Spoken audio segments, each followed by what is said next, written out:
Nasi wako hapa kwa ajili ya kushuhudia tukio zima. Inakuwaje? Shwari. Kwa vizuri. Shwari. Nenga inakuwaje? Poa kabisa. Poa. Alhamdulillah. Nyinyi mmekuwa washikaji wa karibu wa Mbosso. So far mnazungumziaje kuwepo kwa shughuli ya room number 3 by the way? Ni jambo kubwa na ni jambo zuri. Tumekuja na siku kushuhudia kuna nini ndani ya room number 3 na kwa nini ni room number 3 na kwa nini leo.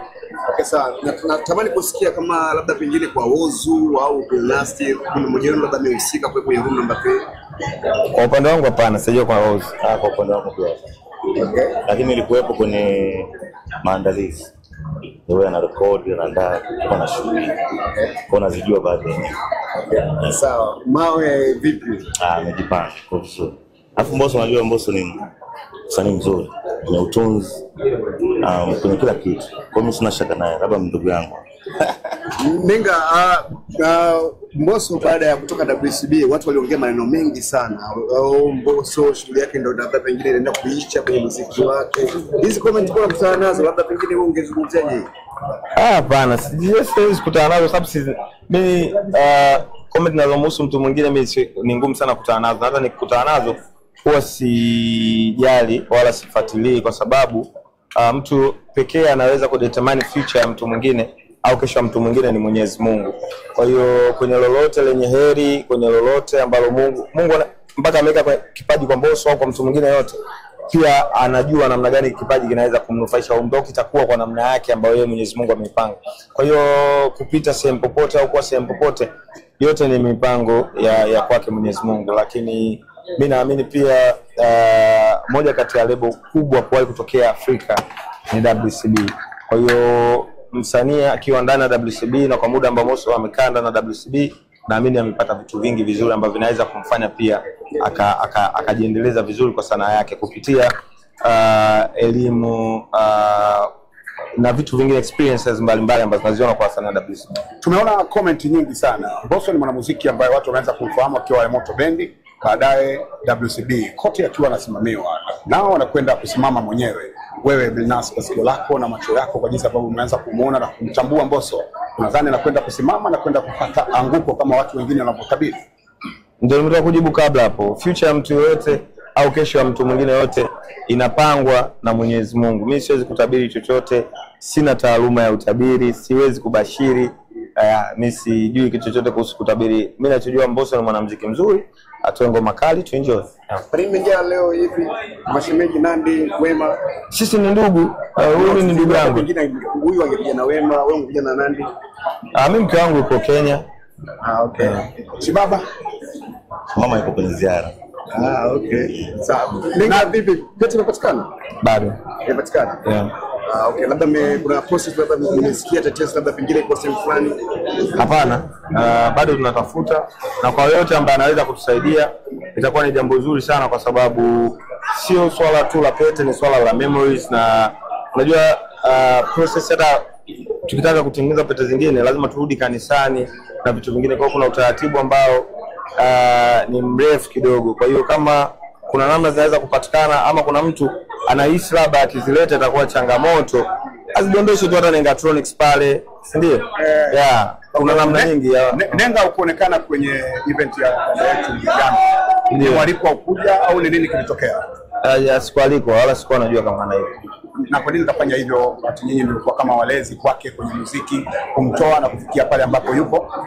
Sijui, kwangu mimi sijashangaa kwa sababu sina mazoea naye yoyote ya karibu, wala sio mtu ambaye angeweza kunialika. Kwa hiyo niliona tu ingekuwa tu hivyo. Wewe ni mmoja kati ya wanamuziki wakubwa wanaofanya vizuri sana kwenye game ya muziki wa Bongo Flava na umestiki mwenyewe muda mrefu kweli kweli. Unakwenda kumshauri nini Mbosso kuhusiana na muziki wake sasa anakwenda kusimama mwenyewe kama ambavyo umesimama wewe? Kitu ambacho namshauri Mbosso, komae kwenye strength yake. Kila mtu ana kitu ambacho ana nguvu nacho na kuna kitu ambacho hana. Kile ambacho anaona yeye anacho ndo akikazie iko zaidi ndo kitamfikisha kwenye nchi ya ahadi.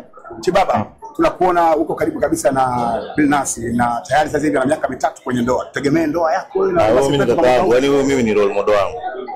Msichokijua mimi ndio nakuwa msimamizi wa harusi yao. Na moja kati ya swali ambalo pia Billnass nakumbuka last time nilifanya interview na wewe nikakuuliza kuhusiana na labda pengine ushamsikia na siku moja uwezo akizungumzia bana ndoa bana mwakani ama nini. Sasa hivi anafanya mafundisho ya anafanya madrasa. Kwa hiyo very soon ndugu yangu ataslim inshallah, atafuata njia ile bora, na baada ya hapo tutapeleka posa, na posa yetu ikikubaliwa tunataka ndugu yetu asiingie tu kwenye Uislamu kwa sababu ya ndoa, lakini aingie awe bora pia katika eneo hilo la Uislamu, aweze kuwaleta watu wengine katika Uislamu. Kwa sababu alikuwa labda apendi lizungumzia, lakini mimi wote niliweke wazi kwa sababu naona anapata tabu sana kuulizwa kuhusiana na ndoa na kila kitu. Swala na uchelewesha ndugu yetu bado inabidi ajifunze imani yake hii mpya atakayoenda kuingia, na baada ya hapo naamini tutakamilisha swala la harusi, na sidhani kama kuna harusi itakuwa kubwa kama harusi ya Whozu na Wema. Mimi nakwambia kwa sababu wakati mimi nafunga ndoa nilikuwa na mchoro wa namna harusi yangu iwe, lakini kwa bahati mbaya wakati ule budget zilikuwa.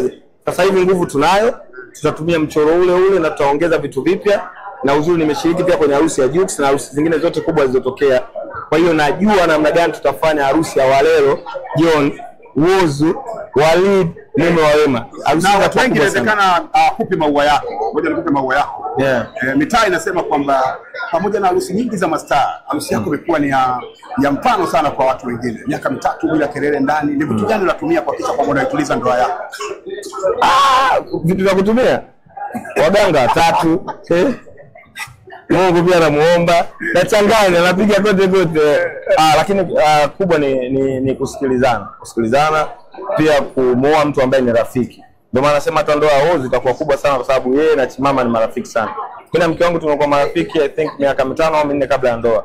Kwa hiyo ukijumlisha ile na ndoa tuna miaka 8, tunatafuta mwaka wa 10. Whozu wao anasema Billnass ni kweli? Mimi siwezi kumpingia kaka yangu au ni ndugu yangu, na mpaka sasa hivi ndo msanii namba 1 ambaye ametoa mchango mkubwa kuliko wote, na ameaiba na mchango shaanza. Tuko serious kama tuingia ndani jamani. Whozu ni moja kati ya wasanii ambao walikuwa under management. Kuna kipindi ule announce kwamba watakuwa wanafanya shughuli zako mwenyewe. Nafikiri nitakuwa niko sahihi nikisema uko sawa na Whozu kwa sasa hivi. Wewe baada ya kutoka under management ulikuwa unatoa kazi zako mwenyewe na sasa unafanya shughuli zako mwenyewe. Hakuna ugumu ama urahisi ambao ulikuwa unapatikana kwenye management, nje ya management kidogo kama mtiti? Hamna, yani hii kazi ni ngumu. Billnass ametoka kuelezea juzi industry ilivyo. Alipost kwenye Insta story yake. Kila mtu aliona. Kuna watu walijitokeza kwa sababu mimi hawako sawa. Unaelewa sio? Kwa hiyo sidhani kama kutoka au kuwepo kwenye lebo kuna urahisi. Kuwepo kwenye lebo kuna hukumu wake, kutoka kuna hukumu wake. Yaani kiufupi yani mjiandae tu kwa vitu vikubwa. Nisongee vitu vingi sana. Naomba niulize swali la mwisho. Samahani Whozu.